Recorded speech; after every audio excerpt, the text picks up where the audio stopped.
ఏపీలో స్థానిక ఎన్నికల కసరత్తు మొదలైంది. ఏర్పాట్లపై ఎన్నికల కమిషన్ దృష్టి పెట్టింది. ఈసారి ఈవీఎంలతో స్థానిక ఎన్నికలు నిర్వహించే అవకాశం కనిపిస్తోంది.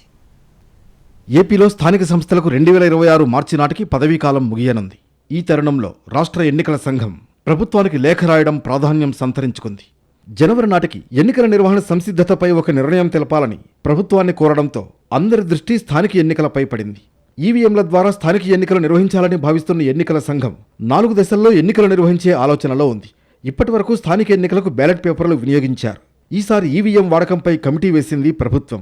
ఈవీఎంల వినియోగం సాధ్యాసాధ్యాలను విశ్లేషించి ప్రభుత్వానికి రిపోర్ట్ ఇవ్వనుంది కమిటీ. స్థానిక ఎన్నికల నిర్వహణపై తుది నిర్ణయం ప్రభుత్వానిదే అన్నారు ఏపీ స్టేట్ ఎలక్షన్ కమిషనర్ నీలం సాహ్ని.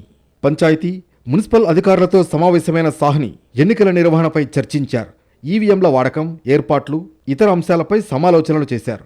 ఎన్నికల కోసం 41,301 కంట్రోల్ యూనిట్లు, 82,602 బ్యాలెట్ యూనిట్లు అవసరమని చెబుతున్నారు నీలం సాహ్ని. మధ్యప్రదేశ్, మహారాష్ట్ర, బీహార్ స్థానిక ఎన్నికల్లో ఈవీఎంలే ఉపయోగించారని గుర్తు చేశారు. స్థానిక ఎన్నికలకు కసరత్తు మొదలు కావడంతో ఇక గ్రామాల్లో పంచాయతీ పోరు వేడెక్కనుంది.